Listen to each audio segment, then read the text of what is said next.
Oh, black-eyed peas? Sure thing. You gotta rinse them really well.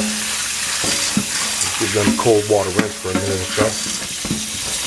It's a quick and easy recipe that I got from Rooftop Koreans. We're using liquid amino acids, gochugaru, which is Korean hot pepper flakes, salt, pepper.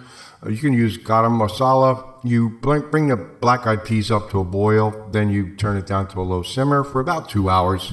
The Rooftop Koreans, that name came about, it's not a racist, it's a slang term during the riots back in '92 out in LA. A bunch of angry Europeans were storming the Koreans' businesses. You can see in the video clips here.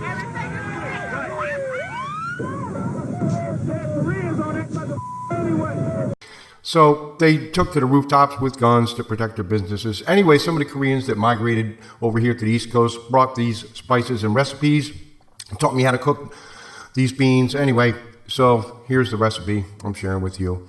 Here's the rice. I've got turmeric in there, along with those pepper flakes, and a little bit of garam masala, and bacon. I didn't want to use chicken. I'm cooking this in a cast iron skillet. Shout out to Rich and Kathy. I'll put a link to their channel in here. Those guys are always cooking with cast iron skillets as well. And check it out, guys. Enjoy the recipe. Thanks for watching. And finish it out here. You don't even need electricity. You can cook this on an open fire. See there, we got those bad boys. I keep calling them beans, but they're black-eyed peas, obviously. Got those bad boys situated on there like so. And, oh, it's all about that bacon, folks. And of course, the garlic toast. You gotta have the garlic toast. But that bacon, oh man, if you don't like bacon, you're un-American. And furthermore, if you're in my house and don't like bacon, well, you can go sleep out in the woods. I'm just kidding. I love vegans.